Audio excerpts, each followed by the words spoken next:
హరే కృష్ణ. అందరికీ కూడా మన భాగవతామృతం కార్యక్రమానికి స్వాగతం అండి. సో కార్యక్రమం మొదలు పెట్టుకునే ముందు ప్రార్థనలు చేద్దాము. ఓం నమో భగవతే వాసుదేవాయ.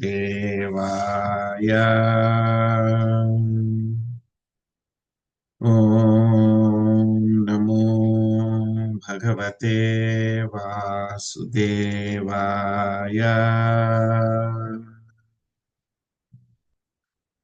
ఓం నమో భగవతే వాసుదేవాయ. నారాయణం నమస్కృత్య నరం చైవ నరోత్తమం దేవీం సరస్వతిం వ్యాసం తదో జయముదీరయే. శృణ్వతాం సకదా కృష్ణ పుణ్యశ్రవణ కీర్తన హృదయంతస్థో హి అభద్రాణి విధునోతి సహృసతాం. నష్టప్రాయేషు అభద్రేషు నిత్యం భాగవత సేవయా భగవతే ఉత్తమ శ్లోకే భక్తిర్భవతి నైష్టకే. ఓం అజ్ఞానతిమిరాంధస్య జ్ఞానాంజనాశలాకయా చక్షురున్మిళితం యేన తస్మై శ్రీగురవే నమః. శ్రీచైతన్యమనోభీష్టం స్థాపితం యేన భూతలే స్వయం రూపా కదా మహ్యం దదాతి స్వపదాంతికం. వందేహం శ్రీగురో శ్రీయుతాపదకమలం శ్రీగురున్ వైష్ణవాంశ శ్రీరూపం సాగ్రజాతం సగణా రఘునాథాన్వితం త్వాం సజీవం సాద్వైతం సావధూతం పరిజనా సహితం కృష్ణ చైతన్య దేవం శ్రీరాధా కృష్ణ పాదాన్ సహగణా లలితా శ్రీ విశాఖాన్వితాంశ్చ.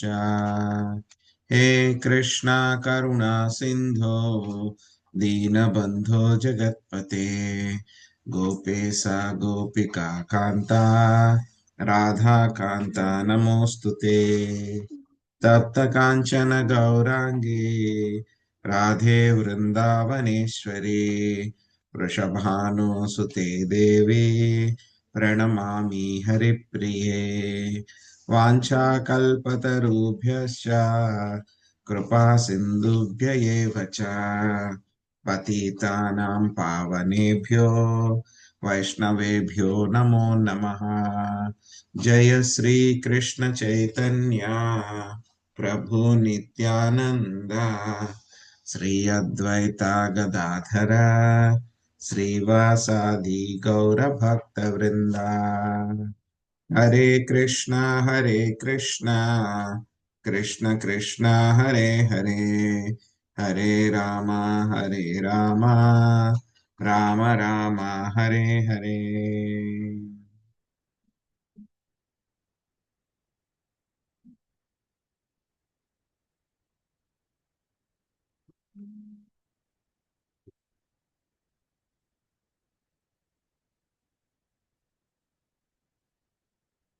హరే కృష్ణ. ఈరోజు మనం శ్రీమద్ భాగవతం దశమ స్కందము అధ్యాయము రెండవ అధ్యాయము 20వ శ్లోకం నుంచి మనం నేర్చుకోవడానికి ప్రయత్నిద్దాము.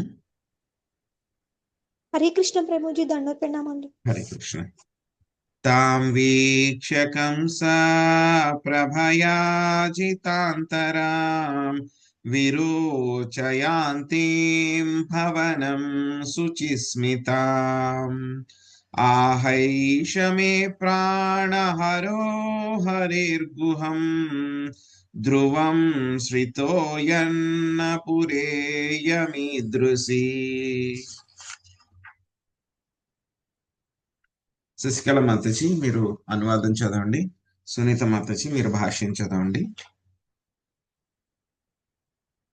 హరే కృష్ణ ప్రభుజీ, ఎన్నో శ్లోకం? 20వ శ్లోకం మాతజీ.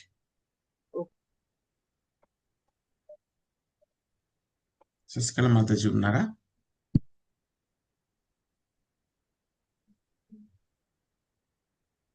సునీత మాతచ్చి మీరు చదవండి అనువాదం కూడా. ఓకే. హరే కృష్ణ. హరే కృష్ణ ప్రభుజీ దండోపండి. గర్భమునందు దేవదేవుడు నిలిచియున్న కారణమున దేవకి తాను బంధింపబడి ఉన్న ప్రదేశమంతటిని ప్రకాశింపజేసెను. ఆమె ప్రసన్నముగను విశుద్ధముగను ఉల్లాసముగను ఉండుటను గాంచిన కంసుడు తనలో ఇప్పుడు ఈమె యందున్న విష్ణువు నన్ను చంపగలడు. దేవకి ఇంతకు ముందు ఎన్నడను ఇంత తేజోమయముగా ప్రసన్నముగా గోచరించలేదు అని తలపోసెను. భాష్యం బై శ్రీలా ప్రభుపాద్కి జై. హరే కృష్ణ ప్రభుజీ పిలిచారా? సారీ తర్వాత చదువుదురిగాను మాతాజీ. అలాగే అలాగే. ఇది భగవద్గీత 4.7 యందు శ్రీకృష్ణ భగవానుడు ఇట్లు పలికెను. యదా యదా హి ధర్మస్య గ్లానిర్భవతి భారత అభ్యుత్థానమధర్మస్య తదాత్మానం సృజామ్యహం. ఓ భరతవంశీయుడా, ఎప్పుడెప్పుడు ఎచ్చటెచ్చట ధర్మమునకు హాని కలుగునో మరియు అధర్మము వృద్ధి నొందునో ఆ సమయమున నేను అవతరింతును.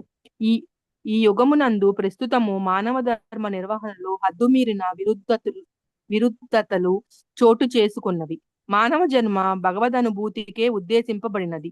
కానీ దురదృష్టవశాత్తు లౌకిక నాగరికత కేవలము దేహేంద్రియములను గూర్చియే నొక్కి చెప్పుచున్నది, కానీ దేహమునందున్న జీవశక్తిని అవగతము చేసుకుంటను గూర్చి కాదు.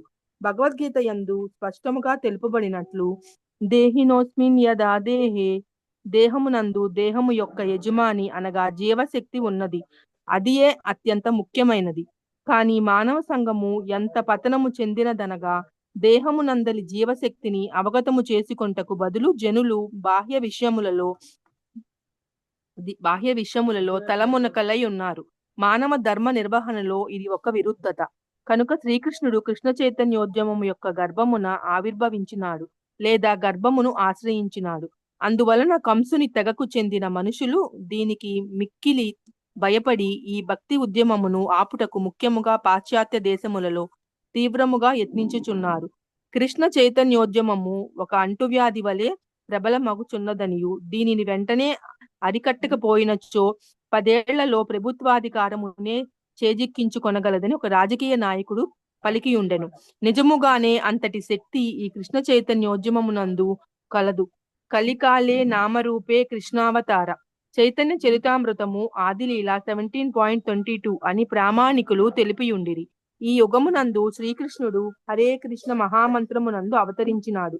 ప్రస్తుతము ఈ హరినామ సంకీర్తనోద్యమము దావానలము వలె ప్రపంచమంతటను వ్యాపించుచున్నది. ఇది ఇంకనూ ఇట్లే కొనసాగగలదు. కంసుని వంటి జనులు ఈ ఉద్యమము యొక్క పురోగతి పట్ల, యువత దీనిని స్వీకరించుట పట్ల మిగుల భీతి చెంది ఉన్నారు. కానీ శ్రీకృష్ణుడు కంసునిచే చంపబడనట్లుగా ఈ ఉద్యమము కంసుని తెగకు చెందిన జనులచే అడ్డగింపబడదు. కృష్ణ చైతన్యోద్యమము యొక్క నేతలు విధి నియమ పాలనము ద్వారా హరే కృష్ణ మహామంత్రమును నిత్యము జపించుట ద్వారా స్థిరముగా కృష్ణ భక్తి భావనలో నిలిచినచో ఈ ఉద్యమము నిరంతరము వృద్ధి చెందగలదు. హరే కృష్ణ ప్రభు. హరే కృష్ణ. కిమాద్య తస్మిన్ కరణీయమాశు మే యదర్ధతంత్రో న విహంతి విక్రమం స్త్రియా స్వసుర్గోరుమత్యావధోయం యశశ్రియం హ్యంత్యనుకాలమాయుః. సుబ్బరత్న మాతాజీ మీరు అనువాదం చదవండి, తర్వాత భాష్యము ప్రభావతి మాత చదవండి. హరే కృష్ణ. కంసుడు ఆలోచించును, ఇప్పుడు నా కర్తవ్యం ఏమిటి? తన కార్యము పరిత్రాణాయ సాధూనాం వినాశాయ చ దుష్కృతాం. మెరిగిన భగవానుడు స్వీయ పరాక్రమము నెన్నడును విడువడు. దేవకి తన శ్రీ నా సోదరి, పైగా గర్భిణి. ఈమెను వధించినచో నా యశస్సు, ఐశ్వర్యము, ఆయువు నిక్కముగా నశింపగలవు. హరే కృష్ణ. హరే కృష్ణ ప్రభుజీ. వేద నియమానుసారము స్త్రీని, బ్రాహ్మణుని, వృద్ధుని, బాలుని, గోవును ఎన్నడూ వధించరాదు. కంసుడు దేవదేవునికి గొప్ప శత్రువే అయినప్పటికీ వైదిక సంస్కృతిని గూర్చి ఎరిగినట్లుగాను ఆత్మ స్నేహాంతర ప్రాప్తి చెందననియో ప్రస్తుత జన్మలోని కర్మఫలమును జీవుడు తదుపరి జన్మలో అనుభవింపవలసి వచ్చినని ఎరుక కలిగినట్లుగాను గోచరించుచున్నది. అందువల్ల స్త్రీ తన సోదరి పైగా గర్భవతి అయిన దేవకిని చంపుటకు అతడు భయపడిను. వీరోచితమైన కార్యమును చేయుచే క్షత్రియుడు సుప్రసిద్ధుడగును. కానీ ఆశ్రయములో ఉన్నట్టి స్త్రీని కారాగారంలో బంధింపబడి ఉన్నప్పుడు వధించుట్లో వీరత్వం ఏమున్నది? అందువలన దేవకిని వధించుట అనేది కఠినమైన కార్యమును అతడు చేయగోరలేదు. కంసుని శత్రువు దేవకి యొక్క గర్భమునందున్నాడు. కానీ శత్రువు అట్టి అజ్ఞాన స్థితిలో వధించుట వీరత్వ ప్రదర్శన కాబోదు. క్షత్రియ ధర్మం అనుసరించి శత్రువుతో తగినట్టి ఆయుధమును చేపట్టి ముఖాముఖి పోరాడవలను. అప్పుడు శత్రువు వధించబడించ విజేత విఖ్యాతి చెందును. తన శత్రువు దేవకి గర్భమును ప్రకటమయ్యానని పూర్తి నిశ్చయమును పొందినప్పటికీ ఈ విషయములను సావధానముగా ఆలోచించిన వాడే కంసుడు ఆమెను వధించుటను విరమించెను. హరే కృష్ణ ప్రభుజీ. హరే కృష్ణ. సో ఎప్పుడైతే కనుక కంసుడి దేవకీదేవి యొక్క గర్భంలో ఆ శ్రీహరి ఆయన ఎప్పుడైతే ప్రవేశించారో ఏం జరిగింది? శ్రీకృష్ణ భగవానుడు ప్రవేశించిన తర్వాత సో చాలా మార్పులు వచ్చినాయి అన్నమాట. దేవకీదేవి యొక్క గర్భము, దేవకీదేవి యొక్క శరీరంలో కూడా చాలా మార్పులు వచ్చినాయి అన్నమాట. ఏమిటా మార్పులు వచ్చినాయి? సో ఆవిడ చాలా ప్రకాశవంతంగా అయిపోయింది. ఆవిడ ఎలా ఉందంటే ఆవిడ ఎప్పుడు కూడా భయపడుతూ ఉండేది. ఏం జరుగుతుందా, కంసుడు ఎప్పుడు వస్తాడా, ఎప్పుడు చంపేస్తాడా, ఏం జరుగుతుంది అని చెప్పి పాపం ఆవిడ భయపడుతూ ఉండేది. కానీ ఎప్పుడైతే శ్రీకృష్ణ భగవానుడు ఆవిడ యొక్క గర్భంలోకి ప్రవేశించిన తర్వాత ఆవిడకి ఆ యొక్క భయం అనేది లేదు. ఎంతో ప్రసన్నంగాను, చాలా శుద్ధంగాను, విశుద్ధంగాను, ఎంతో ఆనందంగాను ఉందన్నమాట. ఎవరికి నేను చెప్పుకున్నాం మనం, ఎలా అయితే కనుక నిప్పుని కుండ లోపల ఒక నిప్పు ఉంటే కనుక బయటికి తెలియదు ఎంత వెలుతురు వస్తుంది ఏంటి అని చెప్పి తెలియదు. అదే విధంగా దేవకి అంత దేదీప్యమానంగా వెలిగిపోవడం అనేది కారాగారంలో ఉంది కాబట్టి మామూలు ప్రజలకి ఎవ్వరికి కూడా తెలియలేదన్నమాట. దేవకీదేవి అంతలాగా వెలిగిపోతుంది. ఆవిడ శరీరంలో వచ్చినటువంటి మార్పులు, ఎంత అందంగా తయారైంది అవన్నీ కూడా ఎవరికి తెలియలేదు. కానీ కంసుడికి చెప్తారు కదా, అందరూ కూడా ఇన్ఫర్మేషన్ చెప్తారా, అక్కడ ఉండేటువంటి భటులు, గూఢచారులు అందరూ కూడా చెప్తారు ఆయనకి ఇన్ఫర్మేషన్ ఎప్పటికప్పుడు ఏం జరుగుతుంది. సో చూస్తే కనుక అక్కడ సెల్లో ఉండేటువంటి వాళ్ళ సైనికులకు కానీ సేవకులకు కానీ వాళ్ళందరికీ చూస్తే ఈవిడ చాలా దేదీప్యమానంగా వెలిగిపోతూ ఉంది, చాలా ప్రశాంతంగా ఉంది, సంతోషంగా ఉంది, చాలా మార్పులు వచ్చినాయి. ఆ జైలు అంతా కూడా చాలా వెలిగిపోతూ ఉందన్నమాట. ఈ విషయం వెంటనే తీసుకెళ్లి వాళ్ళందరూ కూడా కంసుడికి చెప్పారనమాట. సో చెప్తే కనుక కంసుడు కూడా వచ్చి చూసుకున్నాడు. నిజంగానే అలాగే ఉంది, వాళ్ళు చెప్పినట్టే ఉంది, ఏమి తేడా ఏమీ లేదు అందులోను. సో అప్పుడు కంసుడు ఆలోచించాడు అనమాట. ఏం ఆలోచించాడు? సో ఖచ్చితంగా విష్ణువు వచ్చేసి ఉండొచ్చు ఈవిడ గర్భంలోకి. ఎలాగో నెంబర్ కూడా ఎంత, 8, కానీ 7 గర్భస్రావం అయింది. సో ఇది 8 7 అని చెప్పేసి డౌట్ ఒకటి ఉంది. కానీ ఇంకో రకంగా చూస్తే కనుక ఇంతలాగే ఈవిడ వెలిగిపోతూ ఉంది కాబట్టి నిజంగానే విష్ణు వచ్చేసి ఉండొచ్చు. ఎందుకంటే కనుక దేవకి ఎప్పుడు కూడా ఇంత తేజోమయంగాను ప్రసన్నంగాను ఎప్పుడు కూడా లేదు. సో అప్పుడు ఏం చేయాలి నేను? ఒకవేళ నిజంగానే వచ్చేసాడేమో శత్రువు అని చెప్పి కంసుడు తన మనసులో తానే అనుకుంటున్నాడు అనమాట. ఇంకా తన యొక్క అంతఃపురంలోకి వెళ్ళిపోయిన తర్వాత ఒక్కడే కూర్చుని ఆలోచిస్తున్నాడు, ఇప్పుడు నేను ఏం చేయాలి? నిజంగానే నా శత్రువు వచ్చేసాడా దేవకి గర్భంలోకి?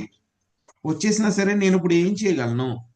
ఎందుకంటే కనుక విష్ణువు ఖచ్చితంగా వస్తాడు, చెప్పారు కదా మనకి, ఆకాశవాణి చెప్పింది విష్ణువు ఖచ్చితంగా వస్తాడు ఆయన. సో ఆయన పరాక్రమం ఎప్పుడు కూడా వదిలిపెట్టాడు ఆయన. ఇప్పుడు నేను ఏం చేయాలి? నా కర్తవ్యం ఏంటి? నేను చేయగలిగిన పనే ఉంది. ఇప్పుడు ఆవిడకి గర్భాన్ని చంపాలి అని అంటే కనుక ఎలాగా దేవకిని చంపాలి అంటే కనుక ఒక స్త్రీ, అందులోనూ కూడా గర్భవతి, అందులోనూ నా సోదరి నా యొక్క రక్షణలో ఉంది. సో ఇప్పుడు నేను దేవకిని చంపితే కనుక ఏమవుతుంది? చాలా నాకు చెడ్డ పేరు వస్తుంది, నాకు ఆయుక్షీణం అవుతుంది, సో నాకు చాలా పాపం వస్తుంది అని చెప్పి కంసుడు ఆలోచిస్తున్నాడు. సో నేనేం చేయగలను మరి? పోనీ ఆ బాలుణ్ణి బయటకు వస్తే గనక అప్పుడేమన్నా యుద్ధం చేయగలను, కానీ ఇద్దరు కూడా సమానంగా ఉన్నప్పుడు ఆయుధాలు తీసుకుని యుద్ధం చేసి గెలిస్తే గనక అప్పుడు గొప్ప పేరు వస్తుంది. కానీ ఊరికే అలాగా కడుపులో ఉన్నప్పుడు చంపడము, లేకపోతే ఆ స్త్రీని చంపడము, ఇవన్నీ కూడా సరిగ్గా లేదు. కాబట్టి నేను ఏం చేయాలా అని చెప్పేసి కంసుడు తన మనసులో తానే ఆలోచిస్తూ ఉన్నాడు అనమాట. ఇంకా చెప్పాలి అని అంటే గనక మనం కంసుడు చెడ్డవాడు అని చెప్పి మనం అనుకుంటూ ఉంటాం. రాక్షసుడు దే యొక్క దానవ లక్షణాలు ఉన్నాయి అని చెప్పి అవన్నీ అనుకుంటాం. కానీ ప్రస్తుతం ఉన్నటువంటి దానవుల కంటే కూడా కంసుడు చాలా బెటర్. ప్రస్తుతం చూస్తున్నాం కదా మనము, టెర్రరిస్టుల వాళ్ళని చూస్తున్నాం. చిన్న పిల్లలని చూడట్లేదు, స్త్రీలని చూడట్లేదు, గోవులని చూడట్లేదు, వృద్ధులని చూడట్లేదు. ఏం చేస్తున్నారు? ఎక్కడ పడితే వాళ్ళకి ఏదో అనుకుంటున్నారు వాళ్ళు. నేను వచ్చి ఇక్కడ బాంబులు పెట్టేస్తే గనక, ఇక్కడ చంపేస్తే గనక ఏమవుతుంది? చంపేస్తే గనక ఏమైపోతుంది? నేను ఎక్కడికో వెళ్ళిపోతా నేను ఎక్కడికో వెళ్ళిపోతాను అని చెప్పి వాళ్ళందరూ అనుకుంటున్నారు అన్నమాట వాళ్ళు. సో కాబట్టి ఈ యొక్క వాళ్ళందరికంటే కూడా కంసుడు చాలా బెటర్ అన్నమాట. ప్రస్తుతం ఉన్నటువంటి వాళ్ళందరికంటే కూడా ఈ విధంగా కంసుడు ఆలోచిస్తూ ఉన్నాడు అన్నమాట. సయేష జీవన్ ఖలు సంపరేతో వర్తేత యోత్యంతరు సంసితేన దేహే మృతేతం మనుజా సపంతి గంతాతమోంధం తనుమానినో ధ్రువం. హరే కృష్ణ ప్రభుజీ, నా దాంట్లో హ్యాండ్ రావడం లేదు మా ప్రభుజీ. అలాగే ప్రభుజీ, అలాగే. సో శ్రీదేవి మాతాజీ మీరు అనువాదము తర్వాత మొదటి పారాగ్రాఫ్ చదవండి. ఆ తర్వాత శాంతకుమారి మాతాజీ మీరు నాకు కూడా అవకాశం ఇవ్వండి ప్రభుజీ. 4 రోజులు వస్తా, మళ్ళా అందరికి వెళ్తున్నాను. అందరికి వస్తుంది మాతాజీ. అహోబిలో వెళ్తున్నాను రేపు పొద్దున. అలాగే మాతాజీ, అలాగే మాతాజీ. సో ఇక్కడ 2 ఆ తర్వాత 3 పారాగ్రాఫ్లు శాంతకుమారి మాతాజీ చదువు. తర్వాత జయలక్ష్మి మాతాజీ మీరు దేహాత్మ బుద్ధి దగ్గర నుంచి చివరి వరకు చదువు. దేహాత్మ బుద్ధి దగ్గర నుంచి ఎరుగ జాలడు వరకు చదవండి. తర్వాత శశికళ మాతాజీ ఈ విషయమున దగ్గర నుంచి చివరి వరకు చదువు.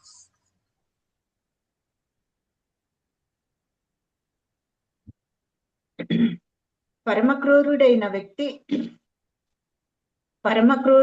వ్యక్తి జీవించి ఉన్నప్పుడు మృతునిగానే పరిగణింపబడును. ఏలయనగా జీవించి ఉన్నప్పుడు మరణానంతరము ఎల్లరూ అతనిని నిందింతురు. దేహాత్మ బుద్ధి కలిగిన వ్యక్తి మరణానంతరము నిశ్చయముగా అందత మనడి నరకమును పడును. భాష్యము. సోదరిని వధించినచో జీవించి ఉన్నంత కాలము తనను ఎల్లరూ నిందింతురనియు, క్రూరత్వ కారణమున మరణానంతరము తాను అంధకార బంధమగు నరకమునకు వెడలవలసి వచ్చిననియు కంసుడు తలపోసెను. కసాయివాడు అంటే క్రూరునకు జీవించకు మరణించకు అని ఉపదేశించినట్లు చెప్పబడినది.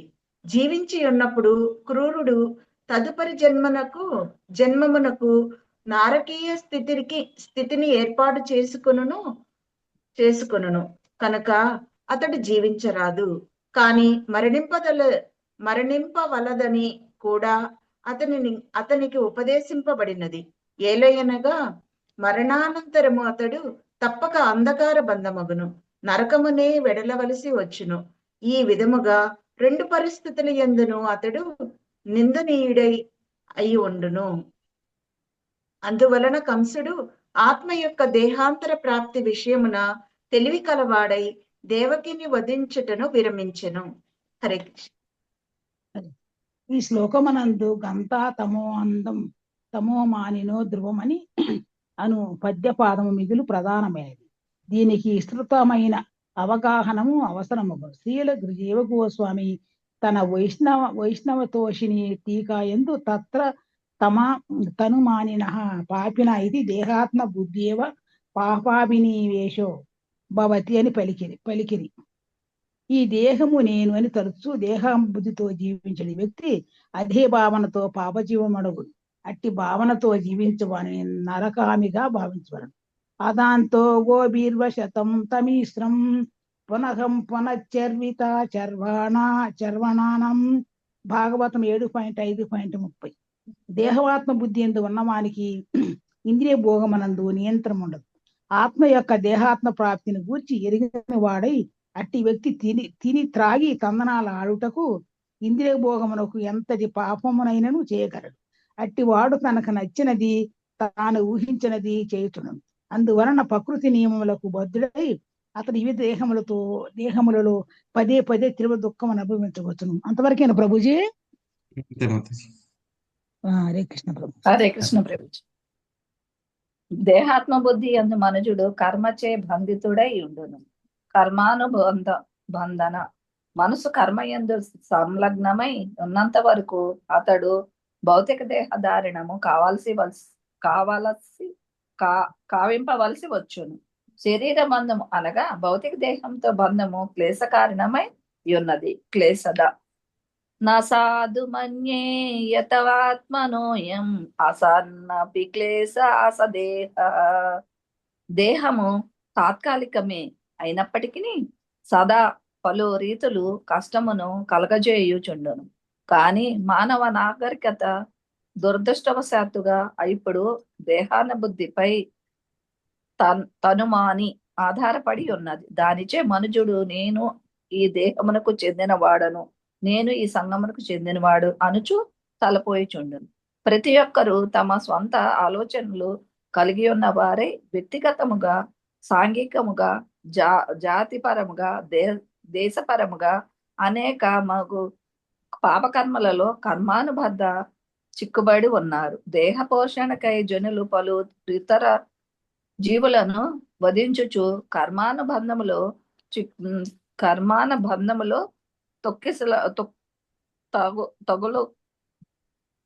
తగులొల్చుకున్నారు.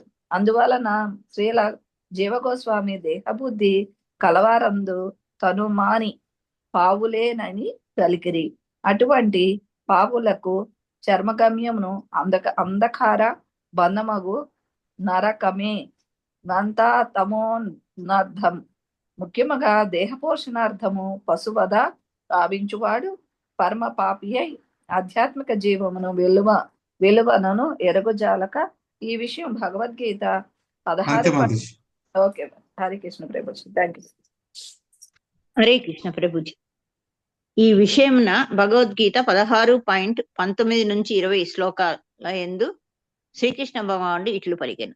తానహం ద్విషత క్రూరాన్ సంసారేషు నరాధమాన్ త్రిపాప్యజస్ర అశుభాన్ ఆసురీషైవ యోనిషు ఆసురీ యోనిమాపన్న మూఢా జన్మని జన్మని మమ ప్రాప్యేవ కౌంతేయ తతో యంత తమాం గతిం.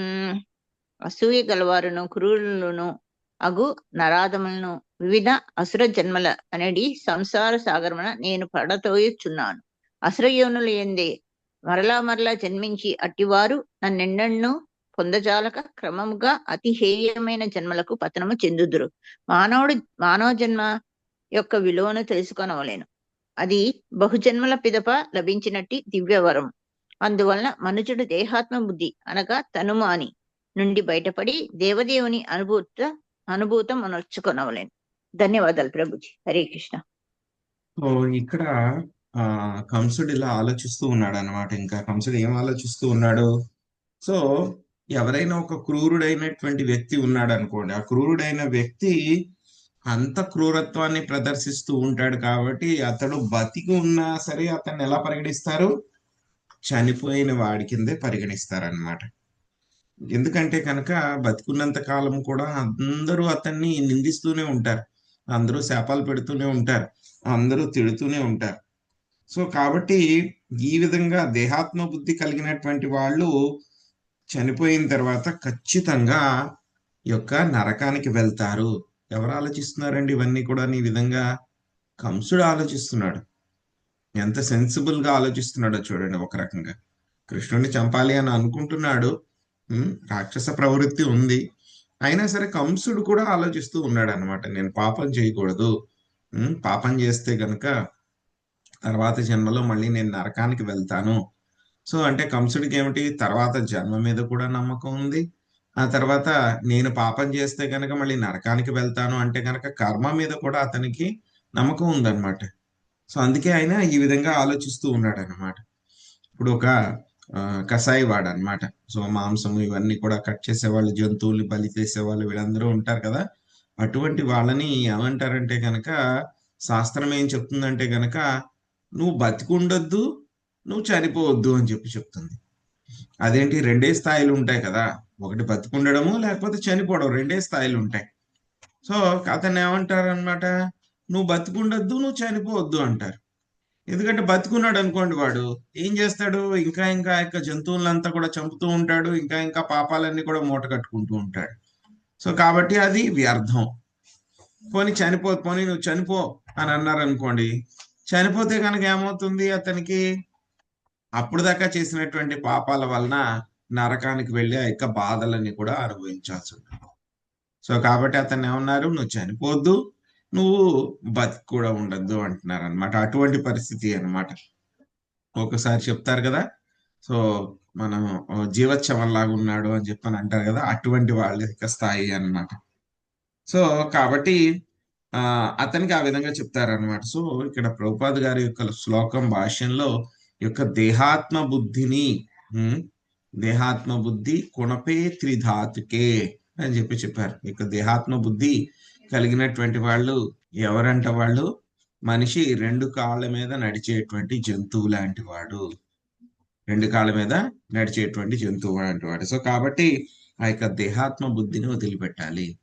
ఎవరైతే కనుక దేహాత్మ బుద్ధిని మాత్రం కలిగి ఉంటారో, కనీసం కొంచెం కూడా ఆత్మ గురించి తెలియకుండా, కర్మ సిద్ధాంతం గురించి తెలియకుండా, కర్మ గురించి తెలియకుండా ఎవరైతే వాళ్ళ యొక్క జీవితం చేస్తూ ఉంటారో, రకరకాలైనటువంటి పాపాల్లో అందరూ పాలు కొంచుకుంటూ ఉంటారు, ఇంద్రియ భోగం అనేటువంటి ఆ యొక్క ఉద్దేశంతో. సో అటువంటి వాళ్ళందరూ కూడా ఏమిటి, ఇంకా ఇంకా కర్మబంధనాల్లో చిక్కుకుని వాళ్ళు ఇంకా పడిపోతూ ఉంటారన్నమాట. సో కాబట్టి ఇక దేహాత్మ బుద్ధి కలిగినటువంటి వాళ్ళందరూ కూడా పాపులే. సో మనకు కూడా ఇది వరకు అలాగే భావన ఉంది. కానీ ఏంటంటే కనుక ఇప్పుడిప్పుడే మనం దాని నుంచి బయటపడడానికి మనం ప్రయత్నిస్తూ ఉన్నాము. అట్లీస్ట్ మనకి థియరిటికల్ గా తెలుసు, అంటే పుస్తకాల్లో చదువుకున్నటువంటి జ్ఞానం వల్ల కనీసం నేను ఈ శరీరం కాదు, నేను ఆత్మని. సో మిగతా వాళ్ళందరూ కూడా ఆత్మలన్నీ కూడా శరీరంలోనే ఉన్నాయి, రకరకాల కర్మల ప్రకారం వాళ్ళందరూ కూడా రకరకాలుగా అనుభవిస్తున్నారు అనేటువంటి విషయం అంతా కూడా మనకి తెలుస్తుంది. కనీసం మనం ఆచరించడానికి ప్రయత్నిస్తూ ఉన్నాం. కొంచెమైనా సరే మనం పాపం చేయకూడదు అని చెప్పి ప్రయత్నిస్తూ ఉన్నాం అనమాట. కానీ ఈ దేహాత్మ బుద్ధి ఉన్నటువంటి వాళ్ళు అయితే కనుక ఏం చేస్తారు, వాళ్ళందరూ కూడా అదేం పట్టించుకోరు. వాళ్ళు ప్రతిదీ కూడా మా ఎంజాయ్మెంట్ కోసం ఉంది అని చెప్పి ఆ యొక్క జంతువుల్ని చంపడము, ఆ యొక్క మాంసము అవన్నీ కూడా తినడము, రకరకాల కర్మలు చేయడము. చెప్పుకున్నాం కదా చాలా సార్లు, బెగ్ బారో స్టీల్. సో దొంగతనం చెయ్యి, లేకపోతే ఎవరినైనా సరే నువ్వు అడిగి తీసుకో, అప్పు తీసుకునైనా బతికే, లేకపోతే కనుక ఏం చేయమన్నా అడుక్కునైనా తిను, కానీ ఏం చేయాలి, ఇంద్రియ భోగం మాత్రం నువ్వు మానకూడదు అని చెప్పి అటువంటి భావంలో ఉంటారనమాట. స్వామి మనకి ఒక భగవద్గీతలో 16వ అధ్యాయంలో యొక్క గుణాల గురించి చెప్తున్నప్పుడు ఏం చెప్తున్నారు శ్రీకృష్ణ భగవానుడు, ఈ విధమైనటువంటి క్రూర స్వభావం కలిగినటువంటి వాళ్ళందరినీ కూడా నేను ఏం చేస్తానంటున్నారు, ఈ యొక్క అసుర జన్మలు అనేటువంటి సంసార సాగరంలో పడివేస్తున్నాను. అంటే కనుక వాళ్ళు ఏమవుతారు, ఉండే కొద్దీ కూడాను చాలా మందిని చూస్తాం కదా, ఆటవిక జాతులు వాళ్ళు ఉంటారు. కొంతమంది వాళ్ళు మనుషుల్లాగానే ఉంటారు, అంటే 2 చేతులు 2 కాళ్ళు అన్ని కనబడతారు, కానీ ఎలా ఉంటుంది వాళ్ళ యొక్క జీవితం అంతా కూడా ఎలా ఉంటుంది, ఆటవిక జాతులు వాళ్ళు క్రూరంగా వాళ్ళు బతుకుతూ ఉంటారు. జంతువుల్ని క్రూరంగా చంపడము, వాటిని తినడము, ఒకళ్ళనొకళ్ళు చంపుకుని తినడము, కొట్టుకోవడము, ఇటువంటి ఆటవిక జాతుల వాళ్ళు ఇంకా ఇక జంతు ప్రపంచంలోకి నేను పడవేస్తాను అటువంటి వాళ్ళందరినీ కూడా అని చెప్పేసి చెప్తూ ఉన్నారనమాట. సో కాబట్టి దేహాత్మ బుద్ధిని మనము చాలా శీఘ్రంగా మనం తగ్గించుకోవడానికి ప్రయత్నించాలన్నమాట. ఇతి ఘోర తమాద్భావాత్ సన్నివృత్త స్వయం ప్రభు ఆస్తే ప్రతీక్షం స్తజ్జన్మ హరేర్వైరానుబంధకృత్. లక్ష్మీ మాతాజీ చదవండి. లక్ష్మీ శ్రీనివాస్ మాతాజీ. హరే కృష్ణ ప్రభుజీ. సుఖదేవ గోస్వామి పలికెను, ఈ ప్రకారము ఆలోచించిన వాడై కంసుడు దేవదేవుని ఎడ వైరమును కొనసాగించుటకు కృతనిశ్చయుడయ్యును సోదరుని వధించుటయనడి దుష్ట కార్యమును విరమించను. శ్రీహరి జన్మించినంత వరకు వేచియుండి అప్పుడు అవసరమైనది చేయవచ్చునని అతడు నిశ్చయించుకునేను. హరే కృష్ణ ప్రభుజీ.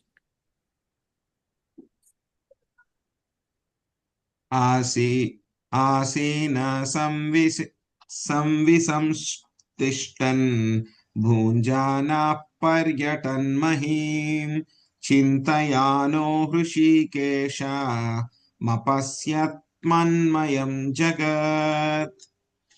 హాయ్ మాతాజీ, మీరు అనువాదం చదవండి. పద్మిని మాతాజీ, మీరు భాష్యంలో గడ్డిపోచ కన్నా తక్కువైనది వరకు చదవండి. లక్ష్మీజీ మాతాజీ, మీరు కాని కంసుడు దగ్గర నుంచి కారగొరుదురు ఆ పారాగ్రాఫ్ చివరి వరకు ముద్నేరు శివలక్ష్మి మాతాజీ, తర్వాత 2వ పారాగ్రాఫ్ మీరు పూర్తి చేయండి.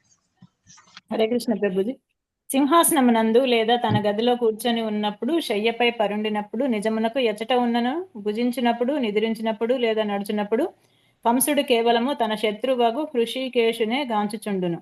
అనగా సర్వవ్యాపియగు తన శత్రువును తలపోయిచు అతడు ప్రతికూల భావముతో కృష్ణ భక్తి భావనాయుతుడయ్యను. హరే కృష్ణ ప్రభుజీ. హరే కృష్ణ ప్రభుజీ. దండ ప్రణామం. భాష్యం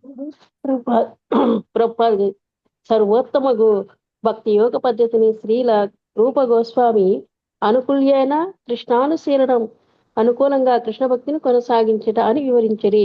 నిజమునకు కంసుడు కూడా కృష్ణ భక్తి భావనాయుతడే, కానీ శ్రీకృష్ణుని శత్రువుగా భావించిన కారణమున అతడు కృష్ణుని గురించిన ఆలోచనలే తదాత్మము చెందినప్పటికీ అతని జీవితమునకు అది అనుకూలంగా లేకుండాను. అనుకూలంగా కొనసాగించినప్పుడు కృష్ణ భక్తి మనుజుని పూర్తిగా ఆనందభాకుని చేయును. అట్టి కృష్ణ భక్తుడు కైవల్య సుఖమైనను గొప్ప లాభమని భావింపడు. కైవల్యం నరకాయతే. నిరాకారవాదులు అభిలషించినట్టి బ్రహ్మ సాహిత్యము లేదా కృష్ణుని యందు లీనమగుట కృష్ణ భక్తునికి ఇబ్బందికరంగా ఉండును. కైవల్యము నరకాయతే. త్రిదశ పురాకాశ పుష్పాయతే. కర్మిష్ఠులు స్వర్గలోకమును చేరుటకై కువిల్లుచుందరు, కానీ కృష్ణ భక్తుడు అట్టి లాభమును మాయాజాలముగా పనికిరానిదిగా భావించును.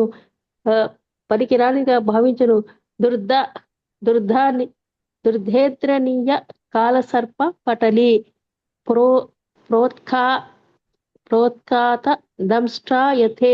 యోగులు ఇంద్రియ నిగ్రహమునకై యత్నించు సుఖభాగులగుదురు, కానీ కృష్ణ భక్తుడు అటు యోగి విధానములను ఉపేక్షించును. సర్పములను పోలినట్టి మహాశత్రులకు ఇంద్రియములను అతడు ఎంత మాత్రము పట్టించుకొనడు. అనుకూలంగా కృష్ణ భక్తిని కొనసాగించని కృష్ణ భక్తులకు కర్మిష్ఠులు, జ్ఞానులు, యోగులు అనుభవించని సుఖము గడ్డిపోచ కన్నను తక్కువైనది. హరే కృష్ణ ప్రభుజీ. Thank you. హరే కృష్ణ ప్రభుజీ. దండవత్ ప్రణామాలండి. కానీ కంసుడు కృష్ణ భక్తి భావనను భిన్న పద్ధతిలో అనగా విరోధ భావనలో కొనసాగించిన కారణమును సమస్త జీవన కలాపములలో అసౌకర్యముగా నుండెను. కూర్చొని ఉన్నను, నిద్రించుచున్నను, నడుచుచున్నను లేదా భుజించుచున్నను అతడు సర్వదా భయభీతుడై ఉండెను. భక్తునకు అభక్తునకు భేదమిదియే. అభక్తుడు లేదా నాస్తికుడు కూడా భగవద్భావన ఎందే ఉండును. ప్రతిదాని యందును భగవత్ ప్రమేయము లేకుండా చేయుటకు వారు యత్నింతురు.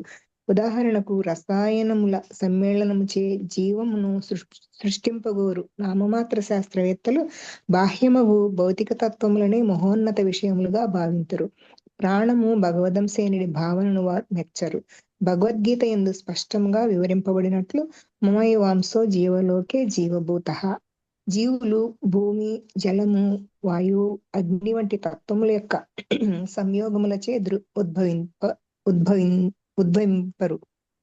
వారు దేవదేవుని యొక్క విభిన్నాంశములు. జీవుడు భగవంతుని యొక్క విభిన్నాంశముగా తెలుసుకొనగలిగినచో అతని స్వభావమును అధ్యయనము కావించుట ద్వారా మనుజుడు భగవంతుని స్వభావమును అవగతము చేసుకొనగలడు. నేలయనగా జీవుడు భగవంతునకు మచ్చు వంటివాడు. కానీ నాస్తికులు భగవద్భావన యందు అభిరుచి లేనివారు కనుక పలు ప్రతికూల పరిస్థితులలో కృష్ణ భక్తి భావనను కొనసాగించు సుఖభాగులు కాగోరుదురు. హరే కృష్ణ ప్రభుజీ, ధన్యవాదాలండి.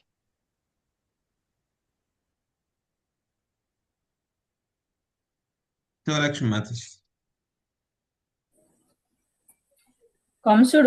కంసుడు దేవదేవుడకు శ్రీహరి యొక్క తలంపులతోనే తదాత్మ్యము చెంది ఉన్నప్పటికీ సుఖభాగుడు కాలేదు. కాని భక్తుడు సింహాసనముపై కూర్చున్నను లేదా చెట్టు కింద కూర్చున్నను ఒకే విధముగా సుఖము అనుభవించను. శ్రీల రూపగోస్వామి రాజా స్థానమునందలి మంత్రి పదవికి రాజీనామాను సమర్పించి చెట్టు కింద చేరినను సుఖభాగుడై ఉండెను.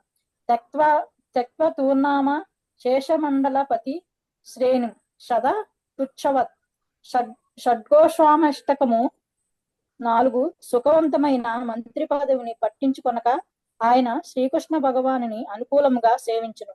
బృందావనమునందు చెట్టు నీడలోనైనను సుఖంగా నుండిరి. భక్తునకు అభక్తునకు తేడా ఇదియే. అభక్తునకు ప్రపంచమంతయు సామస్యముగా నుండును, కాగా భక్తునకు ప్రపంచమంతయు సుఖపూర్ణముగా నుండును. విశ్వం పూర్ణానుకాయేతే విద్యమా హేంద్రదిచ్చ కీటాయతే యత్కృణ్య కటాక్ష వైభవతం తం గౌరమేవా స్తుమః. చైతన్య సంద్రామృతము 95.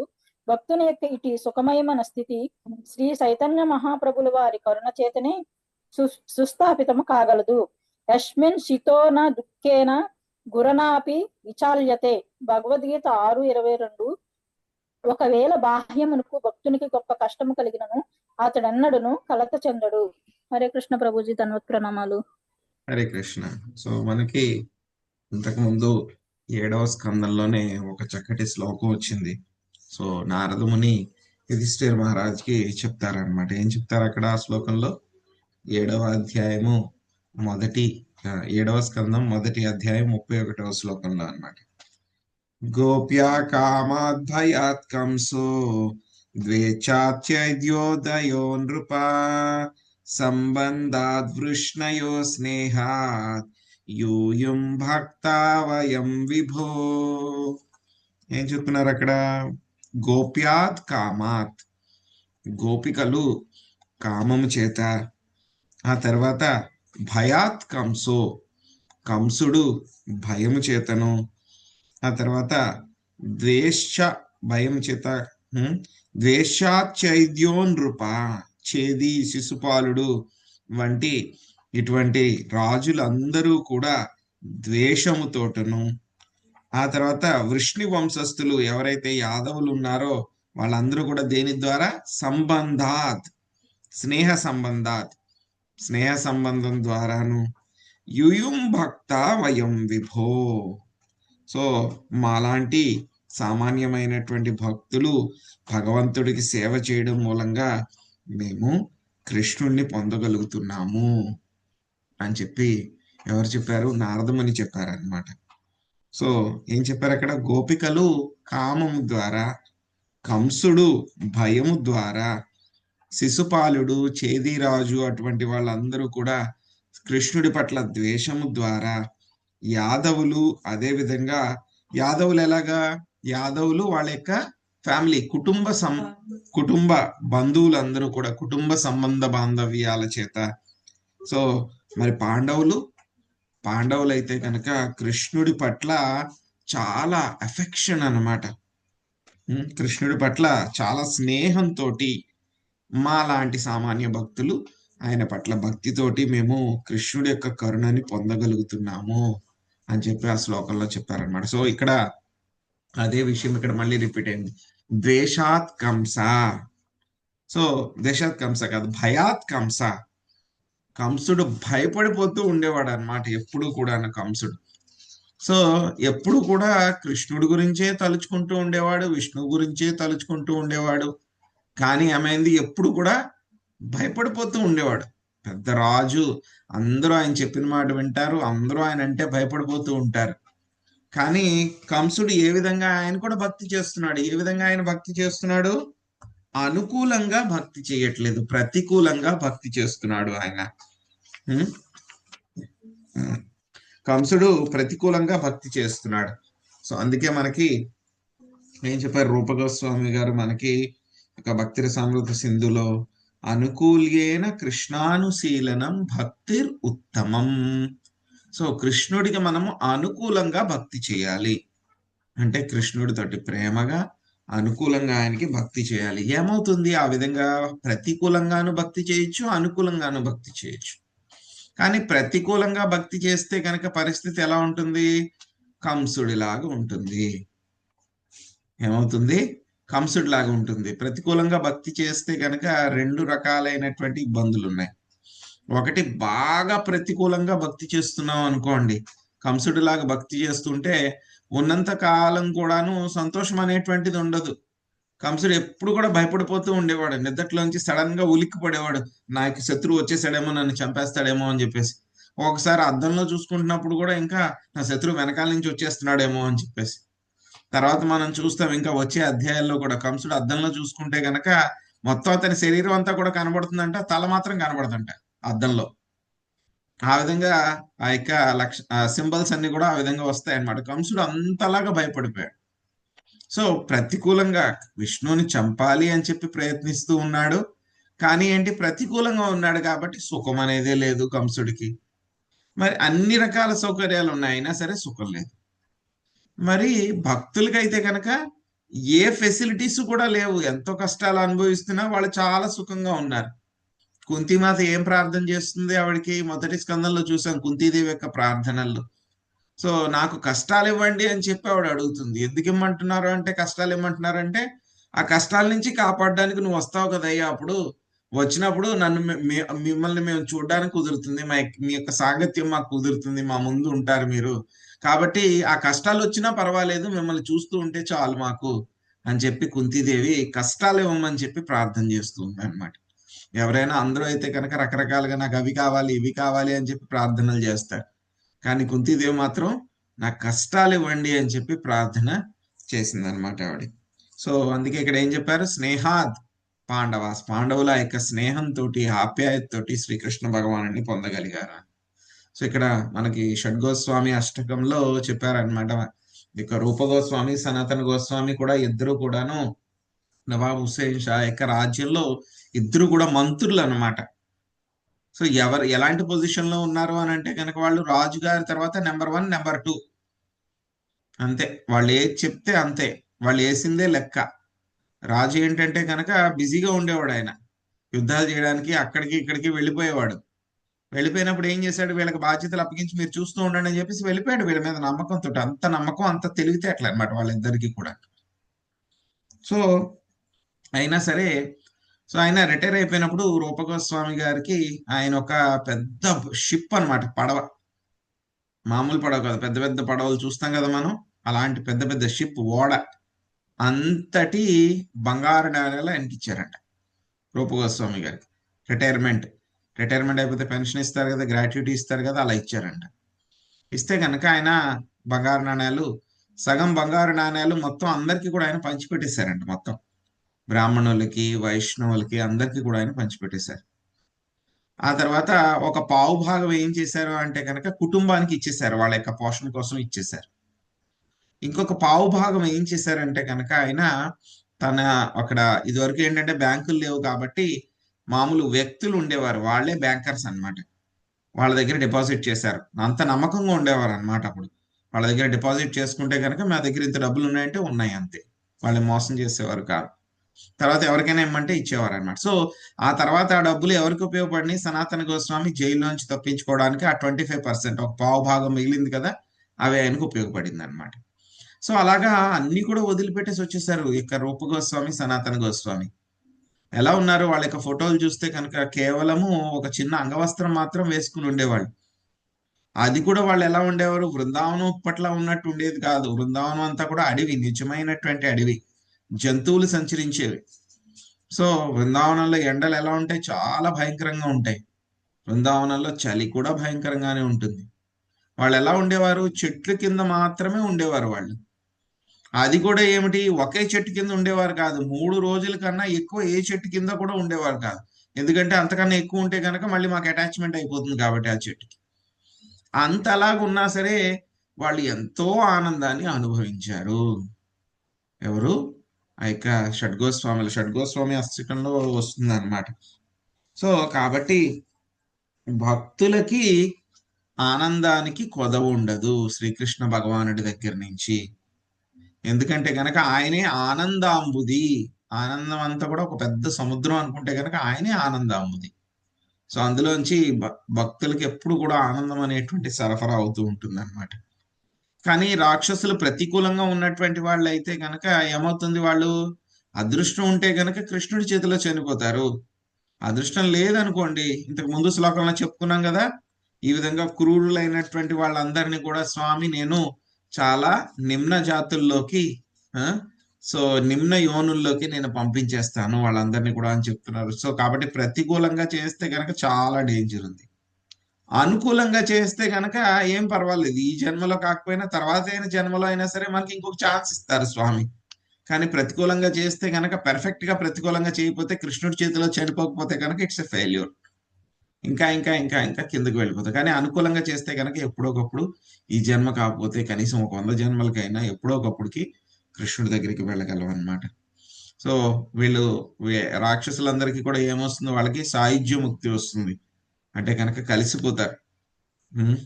సో కైవల్యమే అని అంటారు అనమాట. దాని కైవల్యం ఏంటి, భక్తులకి ఎలా ఉంటుంది, నరకప్రాయంగా ఉంటుంది అనమాట. ఇంకా చెప్పాలంటే కనుక భక్తులు ఏమంటారు అని అంటే కనుక, అసలు మాకు ఈ ముక్తే వద్దంటారంట. ధియామానం నాగృణంతి వినామత్ సేవనాం జన. స్వామి మీరు నాకు చాలా సేవ చేశారయ్యా, మీరు నాకు చాలా ఇష్టపడుతున్నారు కాబట్టి మీకు నేను ముక్తిస్తాను రండర్రా అంటే, మాకు వద్దండి, నాకు అసలు ముక్తి వద్దు, ఏమొద్దు, మీరు మమ్మల్ని ఎక్కడికి పంపించినా పర్లేదు, నరకంలో పెట్టినా పర్వాలేదు, భూలోకంలో పెట్టినా పర్వాలేదు, స్వర్గలోకంలో పెట్టినా పర్వాలేదు, బ్రహ్మలోకంలో పెట్టినా పర్వాలేదు, కానీ నీ సేవ లేకపోతే కనుక మాకు ఎక్కడ పెట్టినా వద్దు అని చెప్పి భక్తులు చెప్తూ ఉంటారనమాట. అది అటువంటి స్థితి భక్తుల యొక్క స్థితి అన్నమాట. బ్రహ్మా భవశ్చ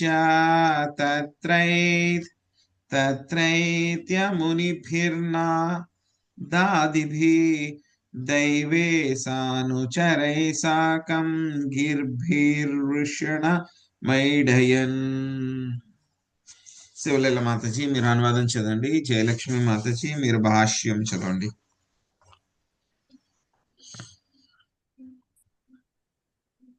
బ్రహ్మరుద్రాదులు, నారదుడు, దేవలుడు, వ్యాసుడు వంటి మునులతోనూ, ఇంద్రుడు, చంద్రుడు, వరుణాది దేవతలతోనూ కూడి అదృశ్యముగా దేవకి యొక్క కారాగృహమునకు ఆరుదించి ఎల్లరకు వరదాయకుడగు భగవంతునకు నమస్కరించి స్తోత్రము కావించడి. హరే కృష్ణ. హరే కృష్ణ ప్రభుజీ. శ్రీల ప్రపాదుల వారి వర్షం. శ్రీల ప్రపాదకి జై. ద్వౌభూత స్వర్గౌ లోకేస్మిన్ దయా అసుర ఏవ చ. పద్మపురాణము దేవతలు, అసురులు అను 2 తరగతుల వర్గాలు. వారు నడుమ గొప్ప వ్యత్యాసం ఉన్నది. అసురుడైన కంసుడు దేవదేవుని లేదా అతని జనాన్ని దేవకిని వధించుటకే సదా యోచించుచుండెను. ఆ విధముగా అతడు కృష్ణ భక్తి భావంలోనే ఉండెను. కానీ భక్తులు అనుకూలముగా కృష్ణ భక్తి భావనాయుతులై యుందురు. విష్ణు భక్తి స్మృతో దైవ. సమస్త విశ్వ సృష్టి కావించేడి భారమును స్వీకరించినంతటై శక్తివంతుడైన బ్రహ్మ స్వయముగా భగవంతుని సహాయం ఆహ్వానించుట ఆరుదించను. శివుడు హరినామ సంకీర్తనములో సదా పులకితుడై ఉండును. నారదముని గూర్చి వేరుగా చెప్పనవసరం ఏమి ఉన్నది. నారదముని బాజారు వీణ రాధికా రమణ నామి నారదముని సర్వదా కృష్ణ మహిమలను కీర్తించుచుండను. విశ్వమంతటను సంచరించుచు భక్తుని కొరకు అన్వేషించుట లేదా ఎవరిని భక్తునిగా మార్చుట అతని కార్యము. నారదముని కరుణచే వేటగాడైనను భక్తునిగా నయ్యను.